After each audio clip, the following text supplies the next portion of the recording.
nagaganap ang pagdiriwang ng bagong taon sa iba't ibang oras sa bawat bansa sa buong mundo. Tingnan natin kung paano ito gumagalaw. Ang unang malaking lungsod na nagdiriwang ay ang Auckland, New Zealand. Pagkalipas lamang ng 2 oras, nagliliwanag ang langit ng Sydney, Australia dahil sa mga paputok.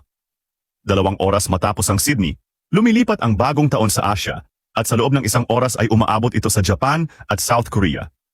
Kasunod na nakikiisa ang China at Timog Silangang Asya. Makaraan ang humigit kumulang 1 oras at kalahati, ipinagdiriwang naman ito ng India. At makalipas ang mga 90 minuto, sinalubong ng Dubai sa gitnang silangan ang bagong taon. 1 oras pa, sabay-sabay nang nagdiriwang ang Europa at Africa dahil sa magkakaparehong time zone, kabilang ang Finland, Greece, Egypt at South Africa. Sa susunod na oras, sinalubong ng mga bansang tulad ng Germany, France, Italy, Spain at Poland ang bagong taon. Pagkaraan ng 1 oras, umaabot ito sa kanlurang Europa, kung saan nagdiriwang ang United Kingdom, Ireland at Iceland.